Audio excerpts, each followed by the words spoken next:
Akkam kabajamtoota daawwattoota keenya Oromiyaa News Network irraa oduu guyyaa har'aan isinitti hima oduu waliin an badhaatu takkalaati. Jaarmiyaan maallaqa idil addunyaa waggootii afran dhufan keessatti liqaa biiliyoona 3 caalu mootummaa Itoophiyaaf kennaa jedhe. Itoophiyaan waggootii afur keessatti liqa doolaara biiliyoona 3 fi kitila 400 jaarmiyaa maallaqa addunyaarraa argachuuf akka jirtu mirkanaa'eera.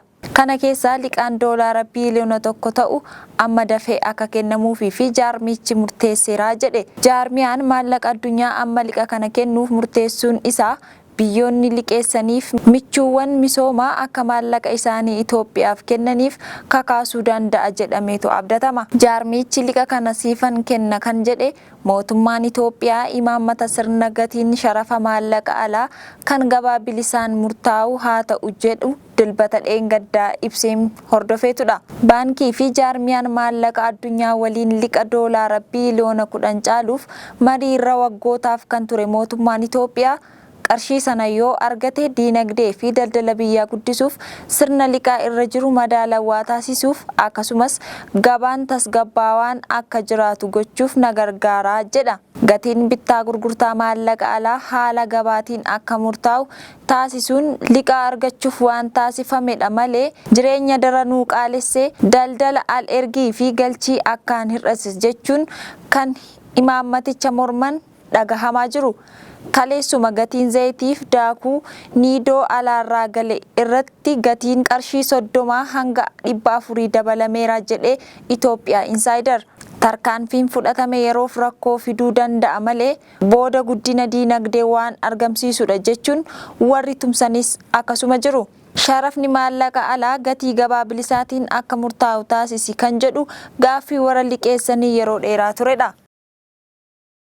Miseensonni mana maree bakka buutota uummataa walgahii hatattamaatiif boorutti waamamaniiru. Miseensonni caffee federaalaa yookaan paarlaamaa walgahii hatattamaaf roobii boorutti waamichi isaan qaqqabeera. Boqonnaa waggaarra kan jiran miseensonni paarlaamaa kun Adooleessa 31/2024 walgahii hatattamaa irratti akka argamaniif karaa afyaa'ii paarlaamaa Taaggasaa Caafootiin deebi'aa jedhamaniiru. Akka argamtan kan jedhu malee sababiin isaa itti hin himamne. Garuu ijoon walgahichaa sirna gatiin sharafaa maallaqa alaa haala gabaatiin akka murtaa'u kan jedhame dheengadda ba'e sana ifatti seera qabeessa taasisuuf yaadame akka ta'edha kan dhagahame. Har'a magaalaa Finfinneetti balaa Tiraafikaa mudateen lubbuun namoota 3 darbuun poliisiin beeksise. Magaalaa Finfinneetti balaa Tiraafikaa har'a barii mudateen lubbuun namoota 3 darbuu fi namoota 4 irra miidhaan qaamaa qaqqabuun ibsameera. Balaan kun kutaa magaalaa Nifaas Silkii Laaftoo aanaa 14 naannawaa Safaaraa jedhamee waamamutti qaqqabuu ibsameera. Konkolaataan piikaappii jedhamu namoota 7 fe'ee imalaa ture konkolaataa fe'umsaa dhaabbatee turetti bu'uun balaa kana qaqqabsiisu koomishiniin hoogganaa sodaa balaa magaalaa Finfinnee ibseera. Gama biroon halkan edaa naannawaa sa'aatii 4tti kutaa magaalaa Nifaas Silkii Laaftoo aanaa 10tti balaa ibiddaa waarshaa huccuu ONN jedhamu irratti mudateen miidhaan qabeenyaa guddaa qaqqabu koomishinichi himeera. Godina Beenchi Sheekoo keessatti namoonni balaa sigiga lafaa jala jiran bakka biraatti kaafamuufidha. Naannoo kibba dhiyaa Itoophiyaatti uummanni godina Beenchi Sheekoo ganda 33 keessa jiraatu yeroo ammaa kanas sodaa balaa sigigaachoo lafaa keessa jira. Uummata sana gara bakka biraatti geessanii qubachiisuuf qophiin xumuramaa akka jiru maddeen oduu mootummaa gabaasaa jiru. Godina Beenchi Sheekoo keessaa yandoo torbee darbe roobeen aanota akka Semeen Beenchi, Shee Beenchi fi Miizaan Amaan jedhaman keessatti lafti baqaqee balaa qaqqabsiisee ture. Biyyeen manneen jireenyaa 28 irratti jige namoonni 241 qe'ee fi qabeenya isaanii dhiisanii akka baqataniif sababa ta'eera. Ammas sodaan waan jiruuf jiraattota gandoota 33 keessaa bakka biraatti qubachiisuuf mootummaan sochiitti jiraachuudha kan himame. Balaa wal fakkaataan eengadda naannoo Sidaamaa keessatti namoota 11 ajjeesee ture. Isaan dura immoo naannoo kibba Itoophiyaa godina Goofaa aanaa Gizee Goofaa keessatti yoo xiqqaate namoota 257 ta'an balaadhuma wal fakkaatuun du'uun ni yaadatama.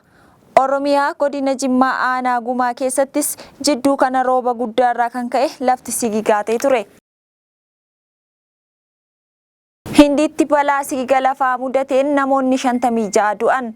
Indiyaa bulchiinsa Kaallaa keessatti rooba cimaa roobeen sigigni lafaa mudatee namoonni 56 yoo du'an 66 irra miidhaan qaamaa qaqqabuun dhagahame. Hojiin lubbuu baraaruu gaggeeffamaa jiraatus ammayyuu sababa roobni cimaa roobaa jiruun danqaa guddaa ta'ee jira. Hanga ammaa namoonni 250 yoo baraaraman isaan keessaa 70 kan ta'an mana yaalaatti wal'aansi godhamaafii akka jiru deettaan ministeera fayyaa biyyattii Veenaa Joorji himaniiru. Hojjettoota balaa tasaa naannoo kanaa biyyaalessaa dabalatee humni waraanaa biyyattiis hatattamaan gara bakki balaan sigiga lafaa itti mudateetti bobba'uun hojii lubbuu baraaruu fi kanneen biyyoon irratti jijjige akka barbaadan ni godhamu jedhame. Mootummaan biyyattii lammiilee miidhamaniif deeggarsa barbaachisu kan taasisu ta'uu ministiriin muummee biyyattii Naazendiiraa Moodiin himaniiru. Ajajaan waraana Raashiyaa qacarame Maalii keessa ture hidhattootaan ajjeefamuun dhagahame. Ajajaan waraana Raashiyaa qacarame Maalii keessa ture hidhattootaan ajjeefamuun dhagahame. Garee loltoota Raashiyaa qacaramanii bulchiinsa humna waraanaa Maalii waliin hidhattoota naannichaa lolaa jiran Koomaandeer Sergee Sheevchenko Maalii keessatti dhukaasa finciltoonni tasa irratti bananiin ajjeefame. Biyya dhiyaa Afrikaa bulchiinsa humna waraanaa jala jirtu Maaliin gareen hidhatanii biyyattii keessa socho'an jihaadistootaa fi hidhattoota bulchiinsa waraanaa Maalii waliin hojjechuuf bara 2021 garee Wagner jedhamu hundeessan. Gareen qacaramtoota loltoota Raashiyaa yeroo ammaa Afrikaa Corps jechuun of waamu kun ibsa kaleessa baaseen torban darbeerraa eegalee humna waraanaa Maalii waliin ta'uun garee finciltootaa waliin waraana hamaa keessa akka ture eere. Kanaan walqabatee haleellaa gareen finciltootaa raawwataniin loltoota qacaramanii hojjetan kunneen keessaa 20 haga 50 kan ta'an ajjeefamaniiru. Gareen qacaramtoota loltoota Raashiyaa toora teelegiraama isaanii irratti waa'ee haleellaa mudateen guddoo miidhamuu maxxanseera. Garuu lakkoofsa namoota ajjeefamanii ifatti hin geenye. Akka ibsa garee kanaatti jalqaba loltoonni isaa garee finciltootaa hedduu fixe kaan ari'ee ture. Boodarra gareen finciltootaa wal gurmeessuun humna jabeeffatanii miseensota isaanii hanga 1,000 ga'uun itti deebi'anii haleellaa cimaa irratti raawwatan. Sana gidduutti ajajaan garee qacaramtoota Raashiyaa Koomaandeer Sergee Sheevchenko finciltoota irratti dhukaasni itti banamee lubbuun darbe. Egaan kabajamtoota daawwattoota keenya oduun har'aaf qabnu kana fakkaata. Turtii gaarii.